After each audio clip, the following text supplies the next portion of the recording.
Bonjour tout le monde. Alors, petite vidéo, cette fois-ci, pour installer un interpréteur Python, plus léger que Anaconda et Spider. Alors oui, parce que le problème, c'est que dans la vidéo précédente où je vous explique comment installer Anaconda et Spider, qui est un interpréteur Python, toute cette machine-là, c'est un gros téléchargement, c'est lourd, ça prend beaucoup de ressources à votre ordinateur, et le souci, c'est que pour ceux qui ont un ordinateur un peu vieux ou un peu en mauvais état, ou un peu, bon, qui a un peu des soucis, ça risque de ne pas bien marcher.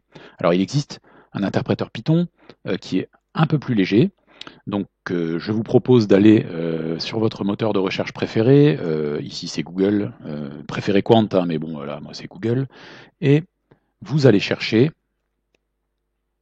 ce qu'on appelle Tony, T-H-O-N-N-Y, Tony.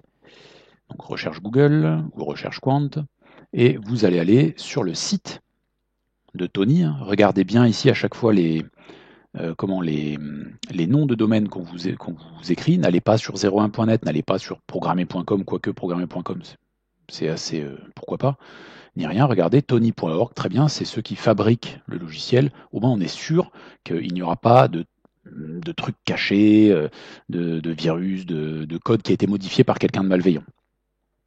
Alors regardez, cet interpréteur est disponible pour Mac et pour Windows. Donc même si vous avez un Mac un petit peu vieillot et que Anaconda, vous n'arrivez pas à l'installer, alors préférez Anaconda, hein, c'est vachement bien, Anaconda c'est super. Si vous n'arrivez pas à l'installer, qu'il est un peu trop lourd, etc., préférez Tony. Donc ce que je vous propose, donc moi ici c'est un Windows, hein, donc je vais choisir la version Windows. Je viens de choisir Tony 3.2.7.exe. Est-ce que je veux? Oui, je l'enregistre. Il se met dans mes téléchargements.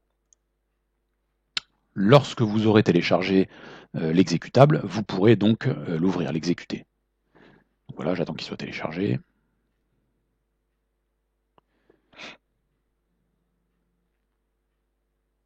OK.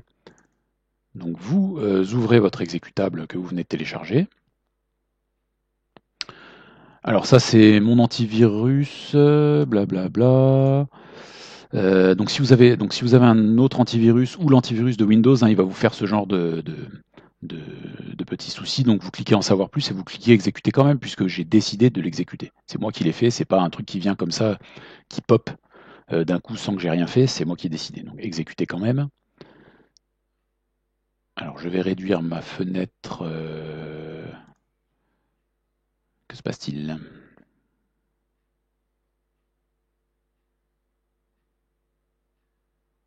C'est bon. C'est juste que mon ordinateur aussi commence à battre de l'aile. Voilà. Donc pour l'instant c'est en anglais, on verra tout à l'heure si on peut le mettre en français, c'est pas très très important, hein, mais alors si je veux installer pour tous les utilisateurs, c'est ce que je vais faire. Ah bah non, run administrateur, on s'en fiche, je vais le laisser comme ça, c'est pas un problème. J'accepte l'agreement, donc c'est les conditions d'utilisation. Je lui donne le chemin je laisse celui qui veut me mettre là, hein, c'est dans mon profil, ok, ça marche. Je lui demande de me créer une icône pour le bureau, comme ça j'y ai accès directement par mon bureau, et je lui demande de l'installer. Donc vous voyez, c'est beaucoup plus rapide qu'Anaconda et Spider, vraiment beaucoup plus rapide.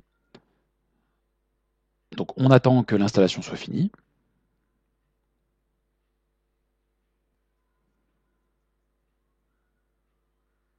Pour ceux qui ont essayé d'installer Anaconda, vous voyez que c'est vraiment vraiment beaucoup plus rapide. Anaconda, ça prend 15 minutes à installer, voire plus pour certains PC.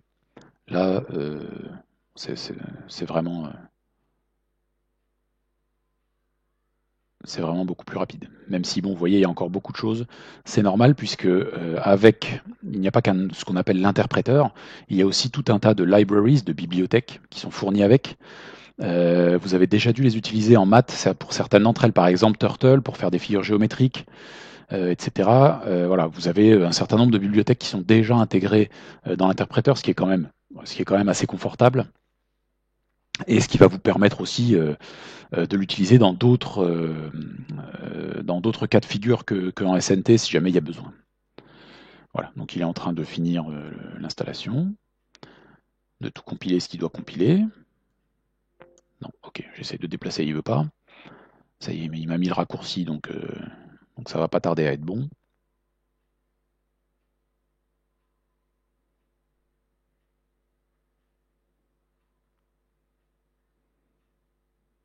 Bon, ça prend un peu plus de temps. C'est marqué takes a while, ce qui signifie que ça peut prendre un peu de temps, donc pas d'inquiétude. On attend qu'il ait fini.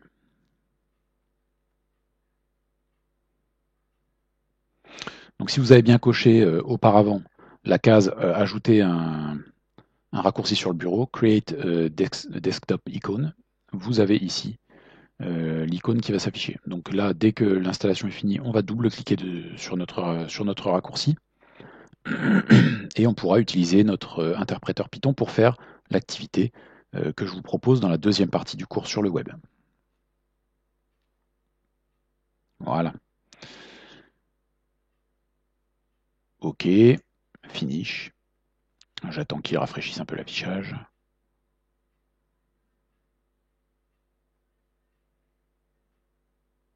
OK. J'ouvre Tony. Un petit double-clic.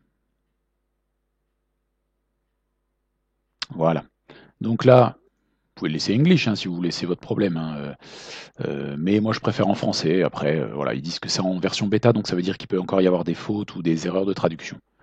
Initial settings, standard. On ne va pas faire de Raspberry Pi. Ici, vous n'avez pas de Raspberry Pi chez vous. Enfin, peut-être que certains en ont, la majorité n'en ont pas, donc on ne va pas faire de Raspberry Pi. Mais vous pouvez mettre Raspberry Pi ici.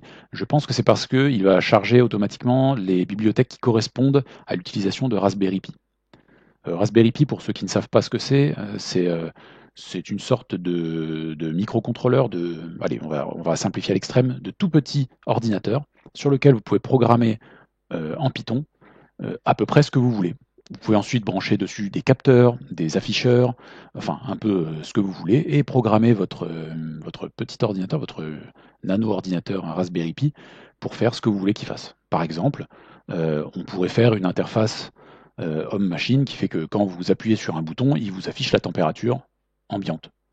Pourquoi? Comment ça marche? Il y a un petit bouton que vous branchez sur le Raspberry Pi, un afficheur qui va vous afficher la température et un capteur de température. Et on rédige le programme en Python qui va nous permettre de faire ce que vous voulez. Donc ici, on s'en fiche, c'était une petite aparté.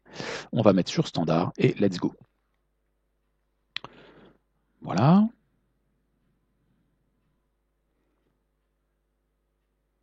OK. Donc c'est un interpréteur très simple. Regardez, vous avez deux parties. C'est comme dans Spider. Vous avez la partie ici où vous allez pouvoir rédiger votre programme et le mettre sous forme de fichier .py, .py, donc un fichier Python.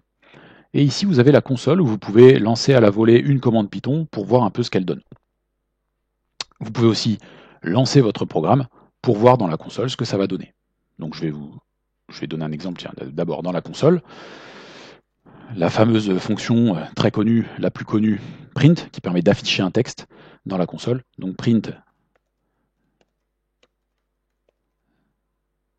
salut tout le monde. Voilà. Et lorsque je lui demande, il m'affiche le texte, salut tout le monde. Je peux aussi, si je veux, le mettre dans mon fichier .py. Donc print, parenthèse, pour les chaînes de caractères toujours, l'apostrophe, le guillemet.